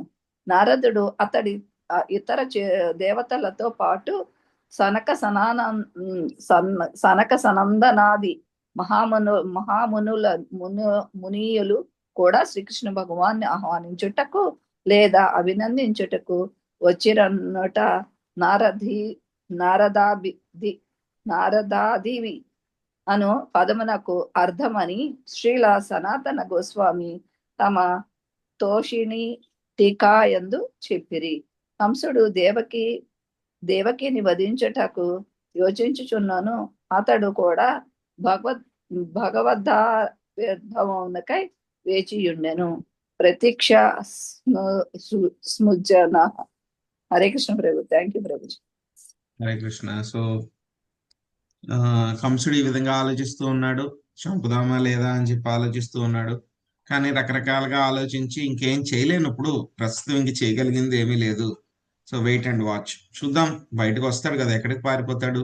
బయటికి రావాల్సిందే కదా గర్భంలోంచి.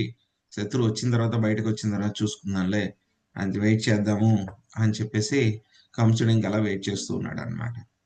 సో ఈ లోపల గొప్ప గొప్ప దేవతలు, బ్రహ్మదేవుడు, శివుడు, నారదముని, గొప్ప గొప్ప ఋషులు, ఇంద్రాది దేవతలు అందరికీ కూడా తెలుసు ఆ యొక్క దేవకీదేవి గర్భంలో ఉన్నది ఎవరు, దేవాది దేవుడు అని చెప్పి తెలుసు వాళ్ళందరికీ కూడా. సో కాబట్టి వాళ్ళందరికీ ఇంతకు ముందే వాళ్ళందరూ కూడా అక్కడికి వెళ్ళారు కదా, క్షీరసాగరం దగ్గరికి వెళ్తే కనుక వాళ్ళందరికీ చెప్పారు కదా, నేను వస్తున్నాను, దేవకి యొక్క అష్టమ సంతానం కింద వస్తాను అని చెప్పేసి. సో వాళ్ళందరికీ తెలుసు. కంసుడికి అయితే కనుక కొంచెం కన్ఫ్యూషన్ ఉంది. దేవకి ప్రస్తుతం ఉన్నటువంటి గర్భం నెంబర్ 7 నెంబర్ 8 అని చెప్పి కన్ఫ్యూషన్ ఇంకా కంసుడికి. కానీ దేవతలకు అటువంటి కన్ఫ్యూషన్ ఏమి లేదు, ఎందుకంటే వాళ్ళకి తెలుసు ఆల్రెడీ అయినా 7వ గర్భం సంకర్షణ అయినా వెళ్ళిపోయాడు, అక్కడ రోహిణీదేవి గర్భంలోకి క్షేమంగా నందగోకులంలో ఉన్నాడు అని చెప్పి వాళ్ళకి తెలుసు. కాబట్టి ఇది నెంబర్ 8 కాబట్టి కృష్ణుడే అని చెప్పి వాళ్ళకి తెలుసు. సో వాళ్ళకి దివ్య దృష్టి ఉంది కాబట్టి శ్రీకృష్ణ భగవాను గురించి తెలుసుకోగలిగారు. కాబట్టి అందరూ కూడా ప్రార్థనలు చేయడానికి వస్తారనమాట. ఒకళ్ళ తర్వాత ఒకళ్ళు అందరూ వచ్చి ఆ యొక్క శ్రీకృష్ణ భగవానుడికి ప్రార్థనలు చేస్తూ ఉంటారనమాట. సో కృష్ణ భగవానుడు ఆయనకు అవతారం రావడం అనేటువంటిది చాలా చాలా అరుదు అనమాట. ఈవెన్ బ్రహ్మగారి యొక్క ఒక రోజులో, ఒక కల్పంలో కూడా ఎప్పుడో ఒక్కసారి మాత్రమే ఆయన ఆవిర్భావం అనేటువంటిది జరుగుతూ ఉంటుంది అనమాట. సో ఇక్కడ ప్రభుపాద్ గారు చాలా చక్కగా మనకి నారదముని గురించి చెప్తూ ఆయన ఏం చేస్తూ ఉంటారంట, నారదముని బజాయ వీణ రాధిక రమణ నామే. సో ఈ యొక్క లిరిక్స్ మీ దగ్గర ఉంటే కనుక తీసుకోండి, తెలుగు పుస్తకంలో ఆ యొక్క పుస్తకం ఉంటే కనుక ఇక నారదముని బజాయ వీణ చేసుకోవడానికి ప్రయత్నిద్దాం. ఇప్పుడు మీరు కూడా చెప్పండి. నారదముని బజాయ వీణ రాధిక రమణ నామే. నారదముని బజాయ వీణ రాధిక రమణ నామే. నామమని ఉదితహాయ భకత గీత సామే. నామమని ఉదితహాయ భకత గీత సామే. నారదముని బజాయ వీణ రాధిక రమణ నామే. దీనికి అర్థం ఏంటి అని అంటే కనుక, ఎప్పుడైతే కనుక గొప్ప మహాత్ముడైనటువంటి నారదముని ఆయన ఏం చేస్తూ ఉంటాడు, ఆయన యొక్క వీణ మీద ఆయన వాయిస్తూ ఉంటారు.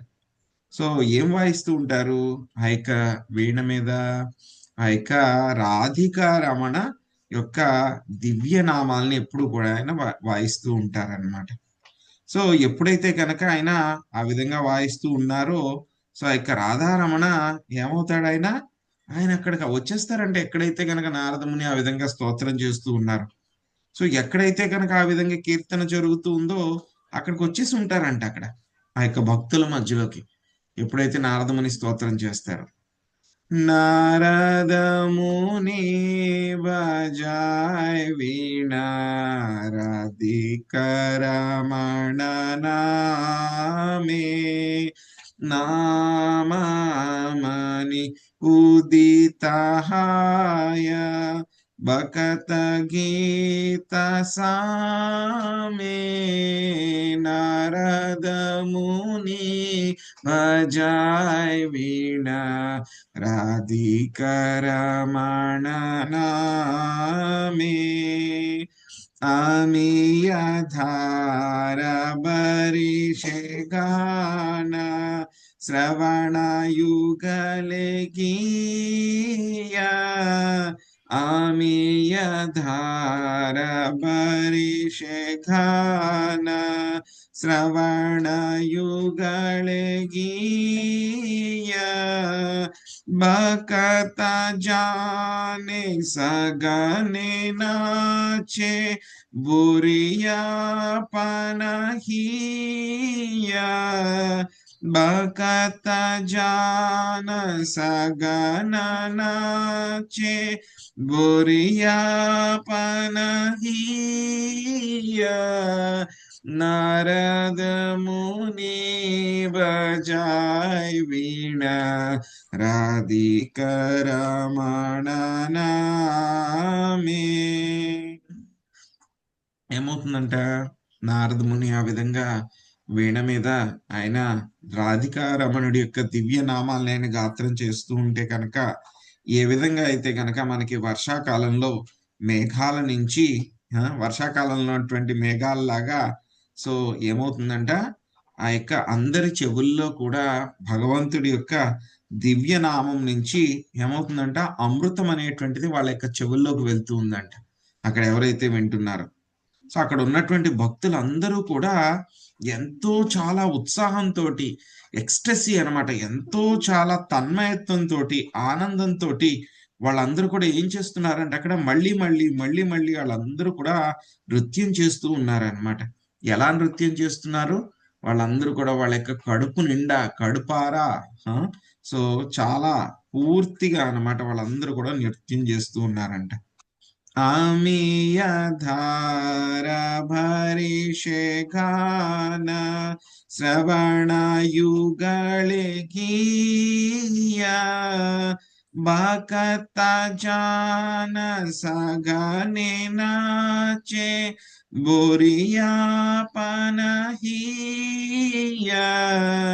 नारद मुनि बजाय वीणा राधिका रमण नामे माधुरी पूरा आवास असव पासी मतय जगत जाने माधुरी पूरा असव पासी मतय जगत जाने के होवा कांदे के होवा नाचे के हो मते मने माने के होवा कांदे के होवा नाचे के हो मते मने माने ఏం చేస్తున్నారంటే ఆ విధంగా అందరూ కూడా నాట్యం చేస్తూ ఉంటే కనుక మొత్తం విశ్వం అంతా కూడా వాళ్ళకి పిచ్చైపోయిందంట బాగా. ఎందుకంట వాళ్ళందరికీ కూడా ఆ యొక్క చాలా మత్తు కలిగించేటువంటి ఒక అమృతం అనేటువంటిది వాళ్ళందరికీ కూడా వాళ్ళ చెవుల్లోకి వెళ్ళిపోతుంది అనమాట. సో కొంతమంది ప్రజలు ఎవరైతే భక్తులు ఎవరైతే ఉన్నారో కొంతమంది ఏడుస్తూ ఉన్నారంట, కొంతమంది ఏమో నృత్యం చేస్తూ ఉన్నారంట, ఇంకా కొంతమంది అయితే గనక వాళ్ళ యొక్క మనసులు అంతా కూడా పూర్తిగా మత్తుగా అయిపోయినాయి అంట. వాళ్ళ యొక్క హృదయాలంతా కూడా మత్తుగా అయిపోయినాయి అన్నమాట. సో అదే మనకి ఇక్కడ చెప్తున్నారు. మాధురి పూర అసవ పాసి మతయ జగతే జానే के होवा कांदे के होवा नाचे के हो माते मने माने नारद मुनि बजाय वीणा राधिका रमण नामे పంచవదన నారది డోరి ప్రేమే రసగన రోలా కమలాసన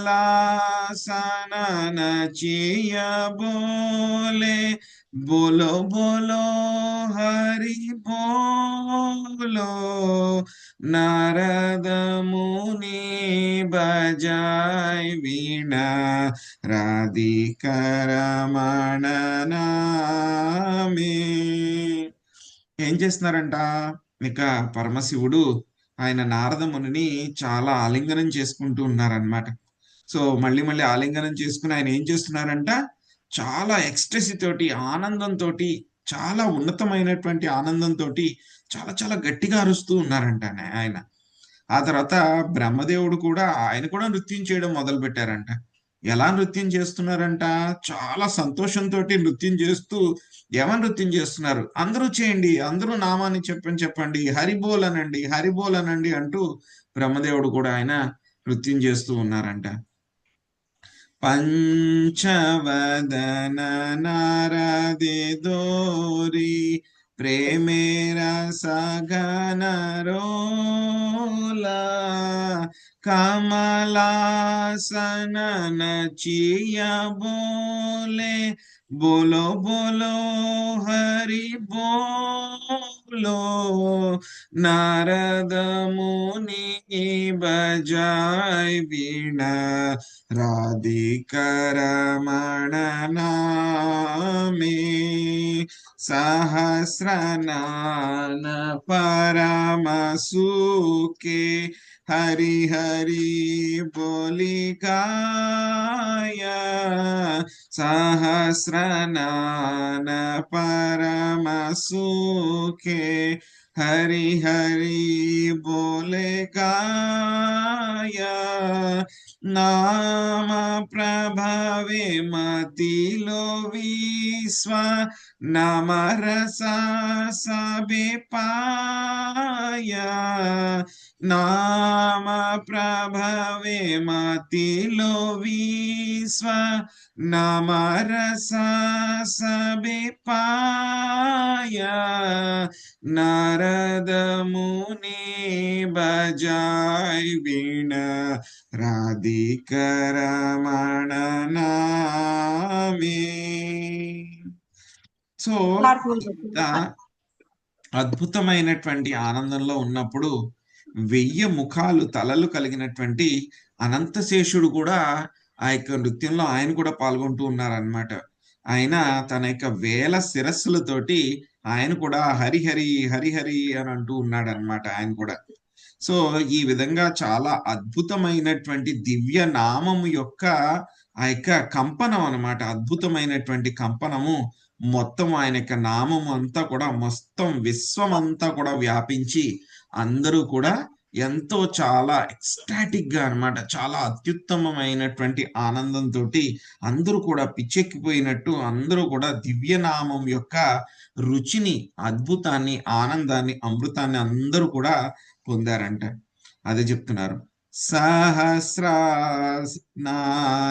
పరమ సుఖే हरि हरि बोले गाया नाम प्रभावे मतिलो विश्व नाम रसा सभे पाया नारद मुनि बजाय वीणा राधिकर रमण नामे श्री कृष्ण नाम रसने स्फुरी पूरला अमर आसा श्री कृष्ण नाम रसने स्फुरी पूरला अमर आसा श्री रूप पादय चाये बकति विनोद दास श्री कृष्ण नाम श्री रूप पादेय चाये బకతి వినోద దాస నారద ముని బజాయ్ వీణ రాధికా రమణ నామే. సో ఈ పాట రాసింది ఎవరు అంటే కనుక మనకి ఆచార్యులు భక్తి వినోద్ ఠాకూర్ అన్నమాట. సో ఆయన ఏం రాస్తున్నారు, నేను భగవంతుడి యొక్క ఒక చాలా చిన్న సేవకుడిని.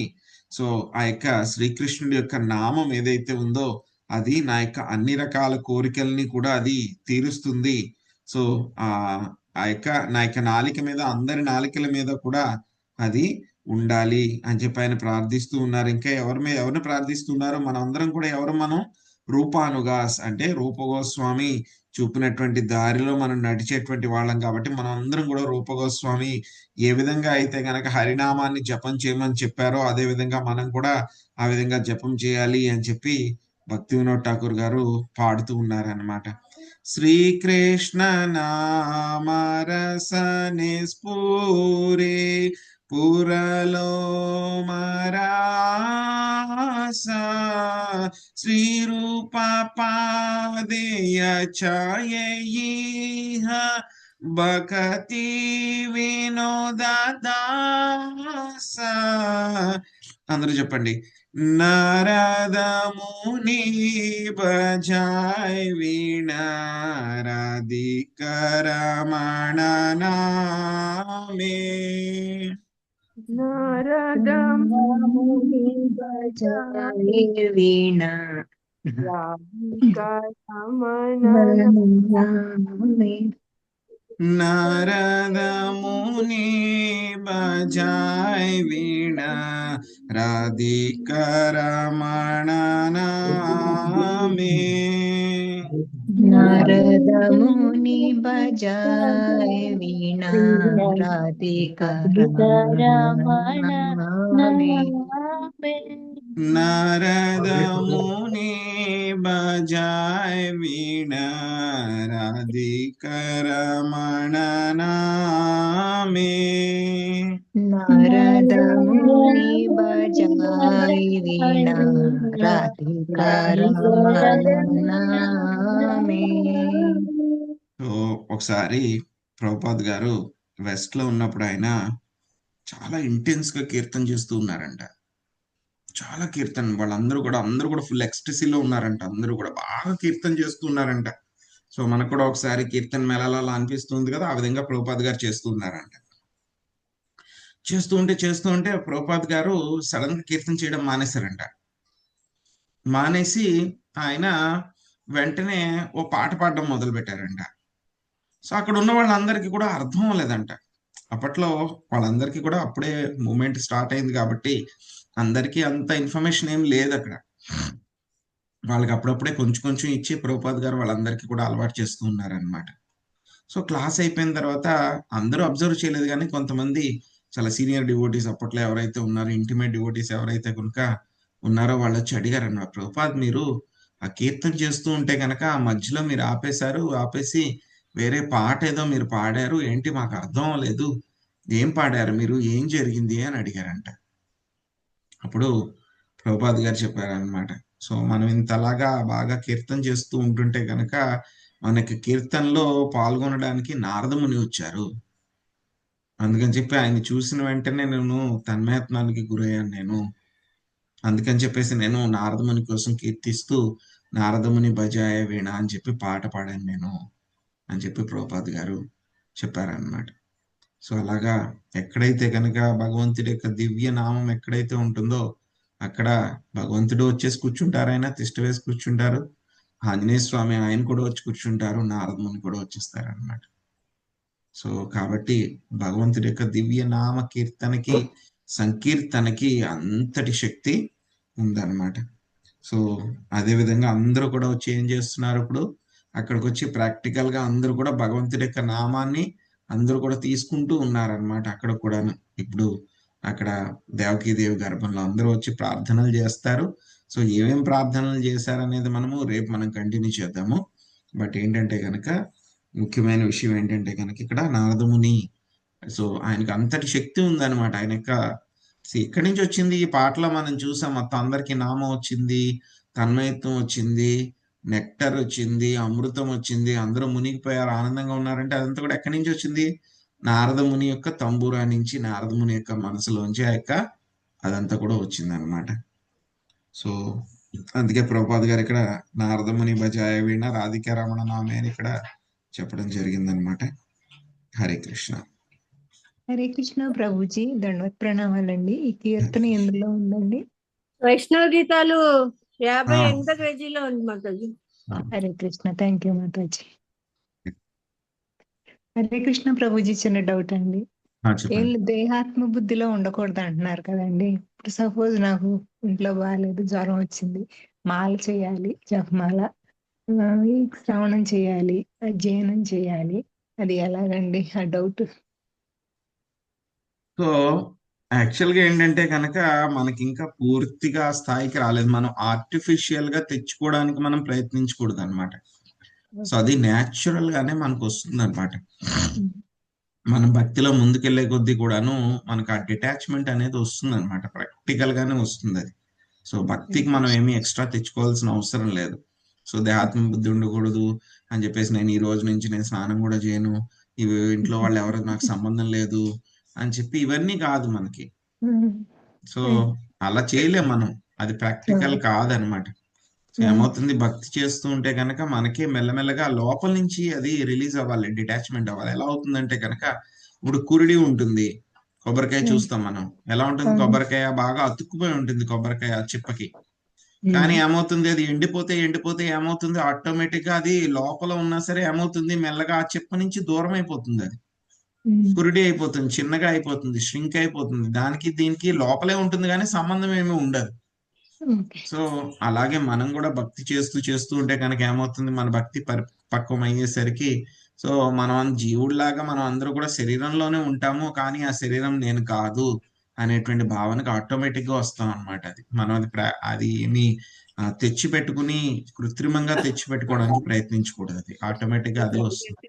బట్ ఏంటంటే మనకి తెలియాలన్నమాట, ఇలాంటి ఒక స్థాయి ఉంది, ఈ స్థాయికి వెళ్ళాలి అని చెప్పి తెలిస్తే కనుక, ప్రయత్నిస్తే కనుక ఏదో ఒక రోజు అవుతుంది. తెలియకపోతే కనుక అసలు చేయలేము కదా, అలా అన్నమాట.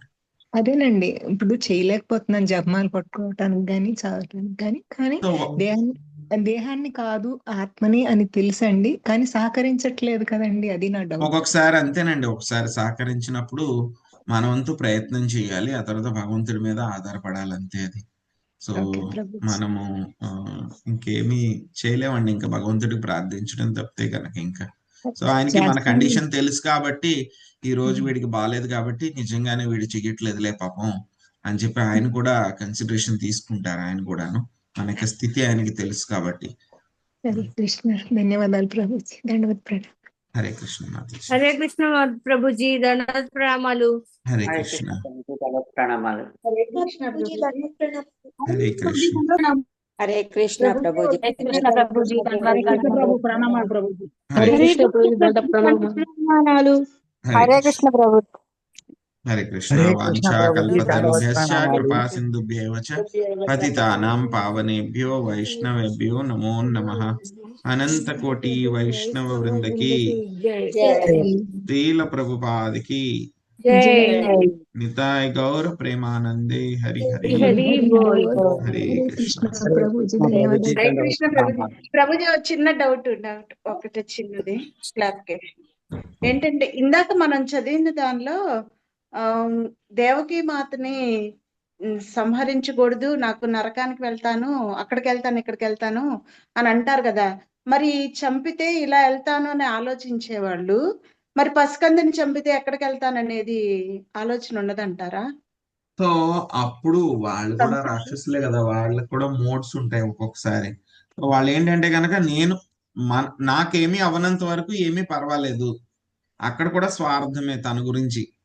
సో నాకు అవనంత వరకు ఏమీ పర్వాలేదు, సో నేను బతకడం కోసం ఎవరినైనా సరే ఏదైనా సరే చేస్తాను, పక్క వాళ్ళు ఎలాగైపోయినా సరే నాకు సంబంధం లేదు అనేటువంటి భావనే అక్కడ కూడా. సో అందుకనే వాళ్ళు ఎలాగైనా చంపేయాలి అని చెప్పి నారదముని ఎప్పుడైతే కనుక అనుమానం వ్యక్తం చేశారో, ఏమో 8వ ఆయన కింద ఎందుకు రావచ్చు, 1, 2 కూడా అవ్వచ్చు కదా అని చెప్పి అనుమానం వ్యక్తం చేస్తే కనుక వెంటనే ఏం చేశారు, అందరినీ కూడా సంహరించారు. సో అలాగా రాక్షసుల యొక్క స్వభావం అలా ఉంటుంది. సో మన అప్పుడు కూడా చూసాం కదా, ఇప్పుడు దేవకి దేవుని రథం మీద కూర్చోబెట్టుకుని తీసుకెళ్తున్నాడు అక్కడ దాకా, నేనే డ్రైవ్ చేస్తానని చెప్పి తీసుకెళ్తున్నాడు. ఎప్పుడైతే కనుక నిన్ను చంపే అయినా ఆవిడ గర్భంలోంచి వస్తారు అని చెప్పినప్పుడు వెంటనే ఏమైపోయాడు, మొత్తం మూడు చేంజ్ అయిపోయింది మొత్తం ప్రవర్తన అంతా కూడా. సో కాబట్టి రాక్షసుల యొక్క స్వభావం అనేటువంటిది అలాగే ఉంటుంది అనమాట. సో ఉత్తప్పుడు బాగానే ఉంటారు. సో అలా అయితే కనుక చూస్తే కనుక హిరణ్యకశిపుడి యొక్క వృత్తాంతం చెప్పినప్పుడు ఎప్పుడైతే హిరణ్యాక్షుడు చనిపోయాడో అక్కడ ఉన్న వాళ్ళందరికీ కూడా ఆయన పెద్ద క్లాస్ ఇచ్చాడు, భాగవతం క్లాసు హిరణ్యకశిపుడు. చూస్తాం కదా మనం. సో ఏ విధంగా మనకి అటాచ్మెంట్ పెట్టుకోకూడదు, జీవుడు వస్తాడు వెళ్ళిపోతాడు, బాడీతో సంబంధం లేదు, అవన్నీ కూడా పెద్ద క్లాస్ ఇస్తాడు అందరికి కూడా, అవన్నీ చెప్పడానికి.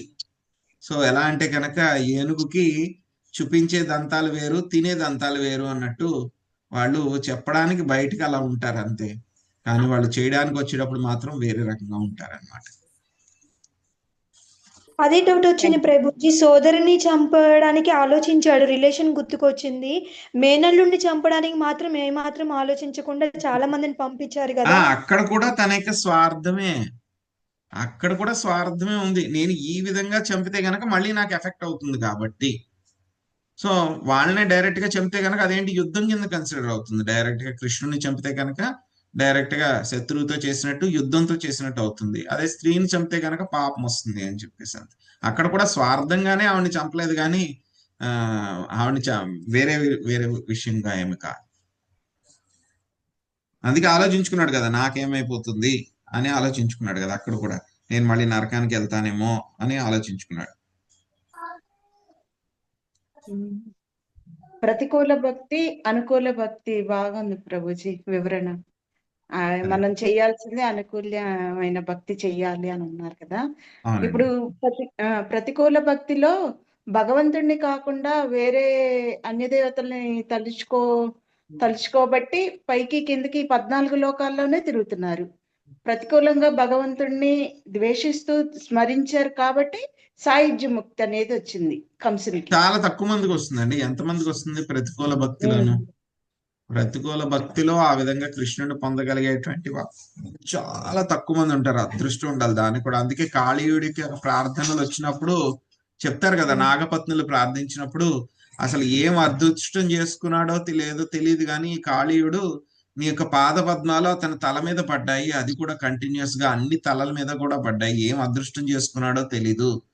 సో అంత ద్వేషం ఉంది, కోపం ఉంది. సో పాము జన్మ వచ్చింది, అయినా సరే ఏం అదృష్టం చేసుకున్నాడో లేదో తెలియదు కానీ నీ పాద పద్మాలు ఆయన మీద పడినాయి. సో అలాగా ఆయన చేతిలో చనిపోవడము, ఆయన చేత అవన్నీ చేయించుకోవడం అనేది చాలా చాలా అరుదు. ఎందుకంటే కృష్ణుడు రావడం అనేది కూడా చాలా చాలా రేరు. సో చాలా చాలా ఆయన మిగతా విష్ణు అవతారాలన్నీ చాలా వస్తాయి, కానీ కృష్ణుడు వచ్చేది చాలా చాలా తక్కువ ఉంటుంది. సో కాబట్టి అలా వచ్చినప్పుడు ఎంతో హ్యాండ్ఫుల్ ఆఫ్ వాళ్ళు అన్నమాట రాక్షసులు, లెక్క చాలా తక్కువ. కానీ అనుకూలంగా భక్తి చేస్తే కనుక వెళ్ళిన వాళ్ళు ఎంతమంది ఉన్నారు, అనంత కోటి. సో కాబట్టి ఛాన్సెస్ అక్కడ కూడా. పెళ్లి చేసిన తర్వాత ఈ విషయం అర్థమైతే మా సిస్టర్ ని పంపి మా ఇంట్లోనే పెట్టుకుంటా అనొచ్చు కదా. సో నిన్న అదే చెప్పుకున్నాం కదా మాతాజీ. సో మాకు అక్కడ మీరు ఇలాంటి ప్రశ్న అడిగితే గనక వాళ్ళ ఐఐటి చదువుకోలేదు, అంత తెలివితేటలు లేవు మీలాగా అని చెప్పని అన్నారు కదా. సో అలాగా సో అప్పుడు వాళ్ళకున్న తెలివితేటలను బట్టి, వాళ్ళకున్న విషయాన్ని బట్టి ఆయన చేశాడనమాట. కానీ భగవంతుడి యొక్క ఆవిర్భావాన్ని మనం ఎంత, ఇప్పుడు చూడండి, ఒక పెద్ద సూర్యుడిని మనము మన 2 చేతులతో ఆపగలమా? సూర్యుడు వెళ్తున్న 2 చేతులతో ఆపగలమా?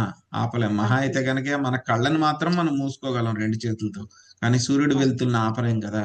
సో అలాగే మీరు ఏ విధంగా ప్లాన్ వేస్తారో దానికి విరుగుడు ఆయన అలా చేసుకుని వస్తాడు ఆయన. సో దేవకి దేవుని వసుదేవుని వేరే వేరే చోట పెట్టచ్చు కదా. సో వేరే వేరే చోట పెట్టినా సరే ఏముంది చెప్పండి, ఆయన ఎలా వచ్చాడు?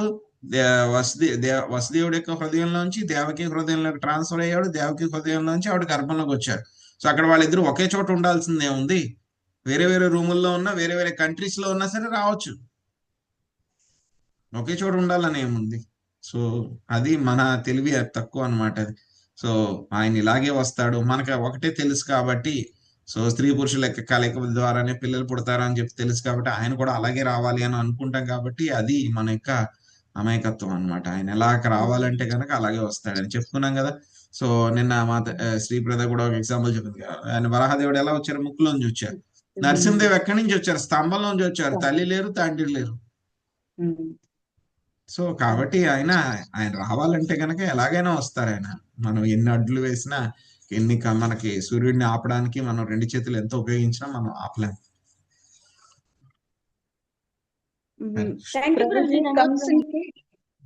కంసును అంటే కంసుడు 24 గంటలు కూర్చున్నా కృష్ణుడిని ఆ విధంగా స్మరిస్తా ఉంటారు కదా ప్రతికూలంగా. మరి శిశుపాలుడు అను దంతవక్రుడు ఈయన స్మరించినంత కూడా స్మరించరు కదా, కానీ జయ విజయులు అవుతారు అని అంటారు కదా ప్రభుజీ. అవునండి, జయ విజయులే వస్తారు. వాళ్ళు కూడా మనకి శ్లోకంలో వచ్చింది కదండి, నేను ఒక శ్లోకం చెప్పాను కదా. సో చేది వంశస్థుడు మిగతా రాజులందరూ కూడా ద్వేషం పెట్టుకున్నారు. సో ద్వేషం అంటే ఏమిటి, ఆ కోపం అనేది ఎప్పుడు కూడా ఉంటుంది. అదేంటంటే ఒక ఫైర్ అన్నమాట, మంటలాగా వెలుగుతూ ఉంటుంది. మనం కూడా ఎవరి మీదైనా బాగా కోపం పెంచుకుంటూ ఉన్నాం అనుకోండి, ఏమవుతుంది, అది మంటలాగా ఉండిపోతుంది, కడుపు మండిపోతుంది అంటారు కదా ద్వేషంతో. సో అలాగా వీళ్ళందరికీ కూడా ఇక ద్వేషం అనేది వచ్చేస్తుంది అనమాట. సో ద్వేషంలో కూడా వాళ్ళు ఇప్పుడు ద్వేషంలోనే ఉంటారు వాళ్ళు 24 గంటలు. ఆ ద్వేషం అనేటువంటి అగ్నిలోనే ఉన్నారు వాళ్ళందరూ కూడా, శిశుపాలుడు వీళ్ళందరూ.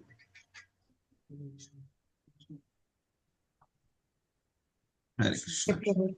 Hare Krishna. Thank you Prabhu.